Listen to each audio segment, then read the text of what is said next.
പ്രിയപ്പെട്ടവരെ, തോമാസ് സ്ലീഹായുടെ ദുഃഖറാന തിരുനാളാണ് നമ്മൾ ആഘോഷിക്കുക. ദുഃഖറാന എന്ന് പറയുന്നത് സുറിയാനി വാക്കാണ്. അതിൻ്റെ അർത്ഥം റിമംബറൻസ്, അനുസ്മരണം എന്നാണ്. സാധാരണഗതിയിൽ വിശുദ്ധന്മാരുടെ രക്തസാക്ഷികളുടെ തിരുനാൾ ആഘോഷിക്കുന്നത് അവരുടെ മരണ ദിവസമാണ്.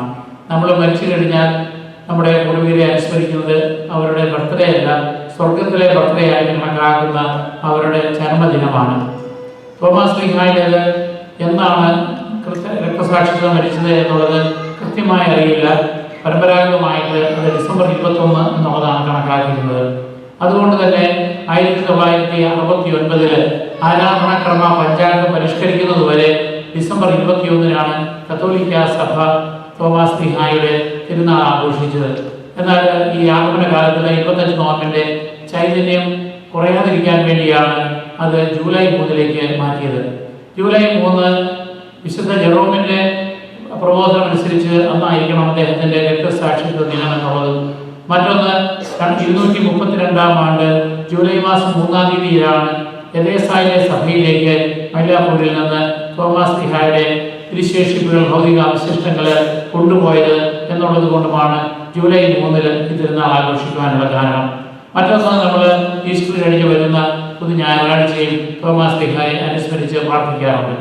ഏതായാലും തോമാസ് സ്ലീഹായുടെ ആയിട്ട് ബന്ധപ്പെട്ട 3 കാര്യങ്ങളാണ് സുവിശേഷങ്ങളിൽ രേഖപ്പെടുത്തുന്നത്. എല്ലാ പുസ്തകന്മാരെ കുറിച്ചും പേരുകൾ പറയുന്നുണ്ടെങ്കിലും എല്ലാവരുടെയും കാര്യങ്ങൾ വിശദമായിട്ട് പറയാറില്ല. എന്നാൽ തോമാസ് സ്ലീഹായുടെ കാര്യങ്ങളിൽ 3 കാര്യങ്ങളാണ്. ഒന്നാമത്തേത്, അദ്ദേഹം ലാസർ രോഗിയായിരിക്കുന്നുവെന്ന് അദ്ദേഹത്തിൻ്റെ കുടുംബാംഗങ്ങൾ ഈശോയെ അറിയിക്കുന്നു. ഈശോ അപ്പോൾ ഗലീലയിലാണ്, നോർത്തിലാണ്. അപ്പോൾ ഈശോ അവിടേക്ക് പോകാനായിട്ട് താല്പര്യപ്പെടുമ്പോൾ ശിഷ്യന്മാരെല്ലാം ഭയപ്പെടുകയാണ്. കാരണം ഈശോയുടെ മേൽ ദൈവദൂഷണത്തിൻ്റെ കുറ്റം ആരോപിച്ച് ദൈവദൂഷണം പറയുന്നവരെ കല്ലെറിഞ്ഞു കൊല്ലാമെന്നുള്ള യഹൂദ നിയമപ്രകാരം ഈശോയെ കല്ലെറിയുവാനായിട്ട് കൊല്ലാനായിട്ട് ഒരു പരിശ്രമിച്ചുകൊണ്ടിരിക്കുന്ന കാലഘട്ടമാണ്. ആ സമയത്ത് ജെറുസലേമിന് അടുത്തുള്ള ഈ ലാസറിൻ്റെ ഭവനത്തിലേക്ക് ഈശോ പോകുന്നത് അപകടകരമാണ്. ഈശോയ്ക്ക് മാത്രമല്ല, ഈശോയുടെ കൂടെയുള്ള ഈ അപ്പസ്തോലന്മാരെയും കല്ലെറിഞ്ഞ് കൊല്ലാനുള്ള സാധ്യതയുള്ളത് കൊണ്ട് എല്ലാ ശിഷ്യന്മാരും പറഞ്ഞു, ഈശോയെ അങ്ങ് പോകരുത്, അങ്ങ് പോയാൽ അവരങ്ങേ കല്ലെറിഞ്ഞു കൊല്ലും. അപ്പോഴാണ് തോമാസ് സ്ലീഹ പറഞ്ഞു, ശരിയാണ്, നമ്മൾ പോയാൽ അവനെ കൊല്ലും, നമ്മളെ കൊല്ലും. പക്ഷേ നമ്മൾ എല്ലാം ഉപേക്ഷിച്ച് അവൻ്റെ കൂടെ കൂടിയവരാണ്. അവനെ കൊല്ലുകയാണെങ്കിൽ നമുക്കും അവനോട് കൂടെ പോയി മരിക്കാം. അതാണ് യോഹന്നാന്റെ സുവിശേഷം 11-ാമത്തെ അധ്യായം 16-ാമത്തെ വാക്യത്തിൽ രേഖപ്പെടുത്തുക. അതായത് ഈശോയ്ക്ക് വേണ്ടി പരസ്യ ജീവിതകാലത്ത് തന്നെ മരിക്കുവാൻ പോലെ സന്നദ്ധനായിട്ടുള്ള ഒരു വ്യക്തിയാണ് തോമാസ് സ്ലീഹ. രണ്ടാമത് നമ്മൾ കാണുന്നത് അന്ത്യ അത്താഴ വേളയിൽ യോഹന്നാന്റെ സുവിശേഷം 14-ാമത്തെ അധ്യായത്തിൽ രേഖപ്പെടുത്തുന്ന ഒരു കാര്യമുണ്ട്.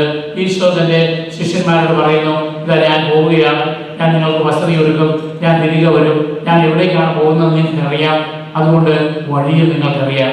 അപ്പോൾ തോമാസ് സ്ലീഹ പറഞ്ഞു, നീ എവിടേക്കാണ് പോകണമെന്ന് ഞങ്ങൾക്കറിയാൻ പാടില്ല, പിന്നെ ഞങ്ങൾ എങ്ങനെ വഴി അറിയും?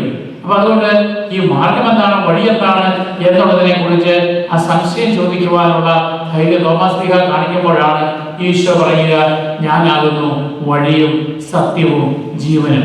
അതായത് പിതാവായ ദൈവത്തിലേക്കുള്ള വഴി ഞാനാണ്, എന്നിലൂടെ അല്ലാതെ മറ്റാർക്കും അവിടെ എത്തുവാൻ സാധിക്കുകയില്ല. ഞാനൊക്കെ ചെറുപ്പമായിരുന്നപ്പോൾ ചിലപ്പോൾ കൂട്ടുകാരൊക്കെ അങ്ങോട്ടും ഇങ്ങോട്ടൊക്കെ കളിയൊക്കെ പറയുമ്പോൾ നിങ്ങളൊക്കെ മാർഗവാസികളാണ്, അല്ലെങ്കിൽ മാർഗം കൂടിയവരാണ് എന്നൊക്കെ പറയാറുണ്ട്. അപ്പൊ അതൊക്കെ കളിയാക്കി പറയുന്നതായിട്ടാണ് ഞാൻ വിചാരിച്ചത്. പക്ഷേ പിന്നെ കൂടുതൽ പഠിച്ചപ്പോഴാണ് മനസ്സിലായത് അതിന് ആഴമായ അർത്ഥമുണ്ട്. തോമാസ് സ്ലീഹായെ അനുകരിക്കുന്നവരാണ് മാർഗവാസി. എന്താണ് ഈ മാർഗവാസികൾ എന്ന് പറഞ്ഞാൽ? മാർഗം കൂടിയവൻ എന്ന് പറഞ്ഞാൽ, അതായത് മാർഗം എന്ന് പറയുന്നത് വഴിയാണ്. അപ്പോൾ ആ വഴി എന്ന് പറയുന്നത് തോമാസ് സ്ലീഹ ഭാരതത്തിലേക്ക് കൊണ്ടുവന്ന ഈശോയുടെ വഴിയാണ്, ഈശോയുടെ മാർഗമാണ്. അപ്പൊ തോമാ മാർഗം എന്ന് പറഞ്ഞാൽ ഈശോയുടെ മാർഗമാണ്. ആ ഈശോയുടെ മാർഗത്തെ അനുകരിക്കുന്നവരാണ് മാർഗവാസികൾ. അതായത് മാർഗത്തിൽ വസിക്കുന്നവർ. ഈശോയുടെ മാർഗം, ഈശോയുടെ മാർഗം പഠിപ്പിച്ച തോമാസ് സ്ലീഹ പഠിപ്പിച്ച ആ മാർഗത്തിൽ വസിക്കുന്നവരാണ്, ആ വഴിയിൽ വസിക്കുന്നവരാണ് നമ്മൾ. അതുപോലെ തന്നെ മാമോദീസായിലൂടെ നമ്മളെല്ലാവരും ആ മാർഗം കൂടിയവരാണ്. പുതുക്രിസ്ത്യാനികളാകാം, അല്ലെങ്കിൽ നമ്മുടെ ചെറുപ്പത്തിൽ മാമോദീസ മുങ്ങിയവരാകാം. എങ്കിലും ഈശോയുടെ മാർഗം സ്വീകരിച്ചവരാണ് മാർഗവാസികൾ, മാർഗം കൂടിയവരും. ആ തോമാസ് സ്ലീഹ കൊണ്ടുവന്ന ആ മാർഗത്തിന്റെ കളിയായിട്ട് നടത്തുമ്പോൾ അല്ലെങ്കിൽ നൃത്തമായിട്ട് നടത്തുമ്പോൾ അതിന് പറയുന്ന പേരാണ് മാർഗം കളി. അതായത് നടുക്ക് ഈശോയെ പ്രതിനിധാനം ചെയ്ത് ലോകത്തിന് പ്രകാശമായ മിശിഹായെ പ്രതിനിധാനം ചെയ്ത് നിലവിളക്ക് കത്തിച്ച് വെച്ച് അതിൽ തൊഴുതിട്ട് ഈ 12 പേര് അതിന് ചുറ്റും കൂടി പുരുഷന്മാർ നടത്തുന്ന കളി, അത് തോമാശ്ലീഹ കൊണ്ടുവന്ന ഈശോയുടെ മാർഗമാണ്. ബൈബിളിലെ കഥകളാണ് അതിലൂടെ അവതരിപ്പിക്കുക.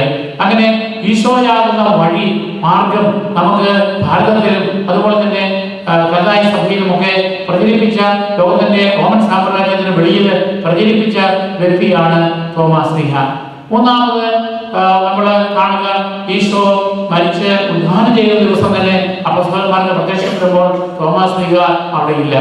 അപ്പൊ തോമാശ്ലീഹ ഒരുപക്ഷെ ഒറ്റയ്ക്ക് തന്റെ ദുഃഖം ആചരിക്കാൻ പോയതാകാം, അല്ലെങ്കിൽ വെളിയിൽ എങ്ങനെയാണ് സാഹചര്യങ്ങൾ നടക്കുന്നത് എന്ന് അന്വേഷിക്കാൻ പോയതാകാം.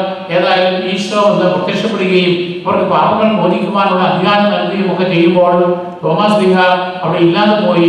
ആ ഒരു വേദനയിലാണ് തോമാശ്ലീഹ പറയുക, അവൻ ഉയർന്നത് നിങ്ങൾ പറഞ്ഞ ഞാൻ വിശ്വസിക്കുകയില്ല, എനിക്ക് അവനെ നേരിട്ട് കാണണം, അവന്റെ ആണിപ്പടികളിൽ എനിക്ക് എന്റെ കയ്യിലിടണം, അവന്റെ തിരുവിലാവിൽ എനിക്ക് സ്പർശിക്കണം എന്നൊക്കെ നിർബന്ധം പിടിക്കുന്നു.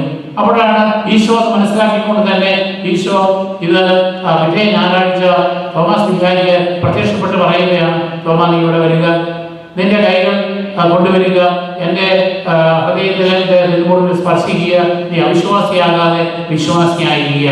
അപ്പോൾ തോമാശ്ലീഹ നടത്തുന്ന ഒരു വലിയ വിശ്വാസ പ്രഖ്യാപനമുണ്ട്, എൻ്റെ കർത്താവേ എൻ്റെ ദൈവമേ എന്ന്.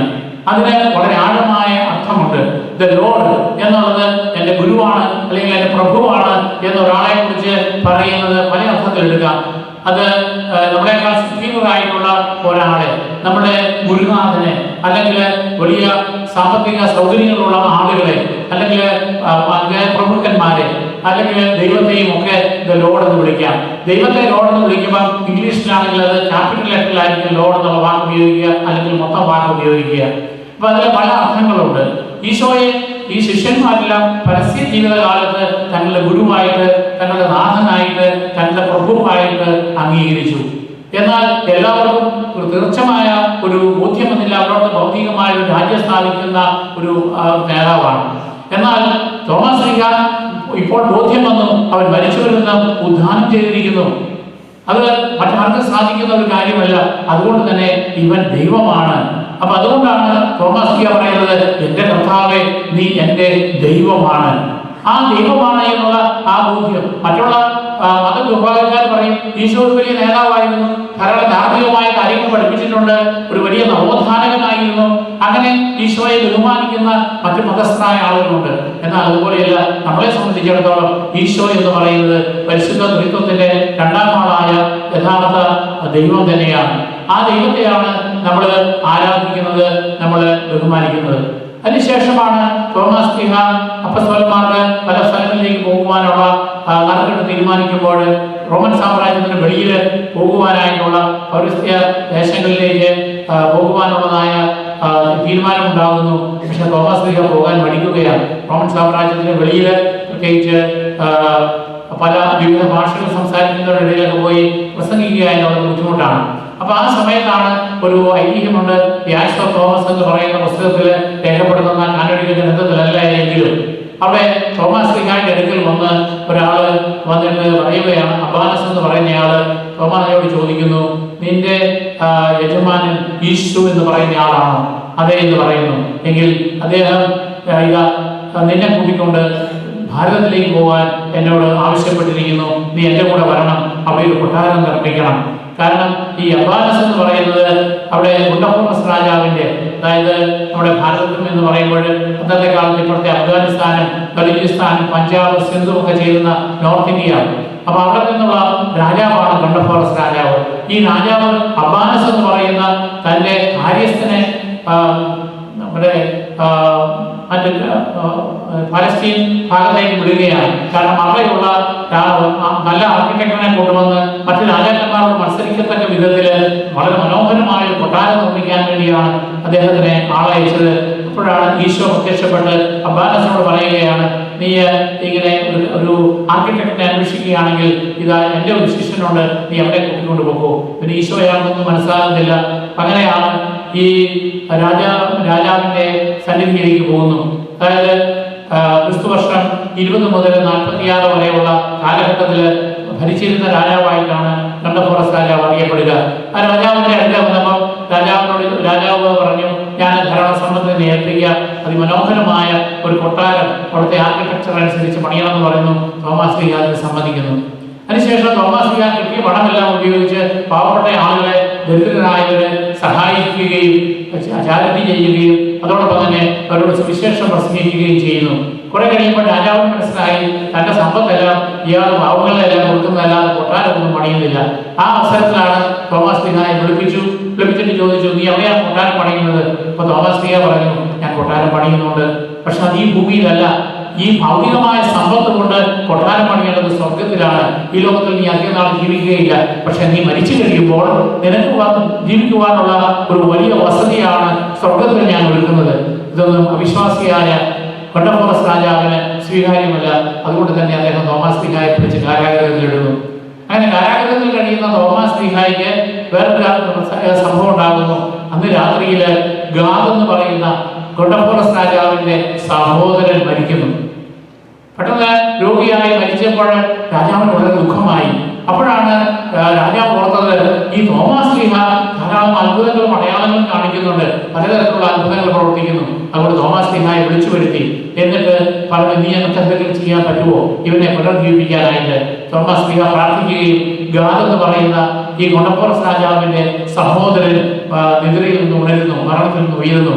അതിനുശേഷം അയാൾ പറഞ്ഞു, ഞാൻ മരിച്ചു, ഞാൻ സ്വർഗത്തിൽ ചെന്നു, സ്വർഗം ഞാൻ കണ്ടു, അവിടെ ഒരു മനോഹരമായ കൊട്ടാരം ഞാൻ കണ്ടു, അത് എൻ്റെ സഹോദരനായ ഗണ്ടഫോറസ് രാജാവിന് വേണ്ടി തയ്യാറാക്കിയിരിക്കുന്നതാണെന്ന് ഞാൻ മനസ്സിലാക്കുന്നു. അപ്പോൾ രാജാവ് തോമാസ് ലീഹായുടെ മുമ്പിൽ സാഷ്ടാംഗം വീഴുകയും അദ്ദേഹം മാനസാന്തരപ്പെടുകയും അദ്ദേഹത്തോടൊപ്പം ധാരാളം ആളുകൾ മാനസാന്തരപ്പെടുകയും ചെയ്തു എന്നുള്ളതാണ് ഒരു കഥ പറയുക. യഥാർത്ഥമാണെങ്കിലും അല്ലെങ്കിലും അതിലൂടെ വലിയൊരു സന്ദേശം നമുക്ക് നൽകുന്നുണ്ട്.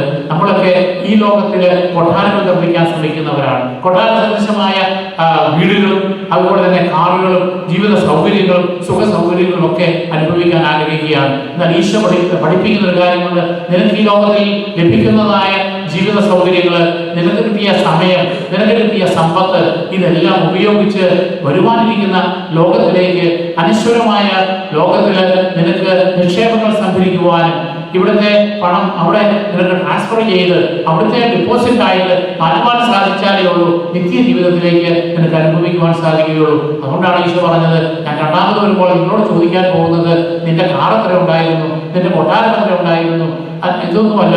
ഞാൻ വിശന്നു, ഞാൻ ദാഹിച്ചു, ഞാൻ തക്കനായിരുന്നു, ഞാൻ കാരാഗ്രഹത്തിലായിരുന്നു, ഞാൻ പരദേശിയായിരുന്നു, നിങ്ങൾ എനിക്ക് വേണ്ടി എന്ത് ചെയ്തു, അതെന്താണ് ചെയ്യേണ്ടത് എന്ന് നമുക്ക് കാണിച്ചു തന്ന വ്യക്തിയാണ് തോമാസ് ലീഹ. തോമാസ് ലീഹയെ കുറിച്ച് പിന്നീട് പറയുന്നുണ്ട്, അവിടെ ഹൈന്ദവരായ ആളുകൾ വെള്ളം മുകളിലേക്ക് എറിഞ്ഞ് അവരുടെ ദേവനെ ആരാധിച്ചുകൊണ്ടിരുന്നപ്പോൾ തോമാസ് ലീഹ പറഞ്ഞു, നിങ്ങൾ എഴുതിയിരുന്ന വെള്ളമെല്ലാം അവിടെ നിന്ന് നിങ്ങളുടെ ദേവൻ സ്വീകരിക്കാതില്ല താഴോട്ട് പോരുകയാണല്ലോ, അപ്പൊ നിങ്ങളുടെ ദേവൻ യഥാർത്ഥത്തിൽ ദേവനാണോ?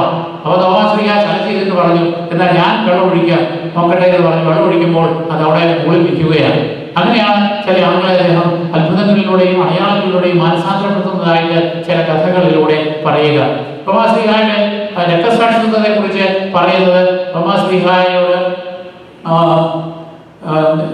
ഹൈന്ദവ ദേവന്മാരെ ആരാധിക്കുവാനായിട്ട് പറയുകയും അദ്ദേഹത്തെ അമ്പലത്തിലേക്ക് കൊണ്ടുവരികയും ചെയ്യുന്നു. പക്ഷെ തോമാസ് ലീഹയുടെ സാന്നിധ്യം കൊണ്ട് ആ അമ്പലത്തിലെ വിഗ്രഹങ്ങൾ ഉടഞ്ഞു വീഴുകയാണ്. അങ്ങനെ ഉടഞ്ഞു വീണപ്പോൾ ദേഷ്യം കൊണ്ട് രാജാവ് പട്ടാളക്കാരോട് പറയുകയാണ്, അവനെ കുത്തിക്കൊല്ലാൻ പറയുന്നു. അങ്ങനെ 4 പടയാളികൾ കൂടി തോമാസ് ലീഹായെ കുത്തിക്കൊല്ലുന്നതായിട്ടാണ് പറയുക.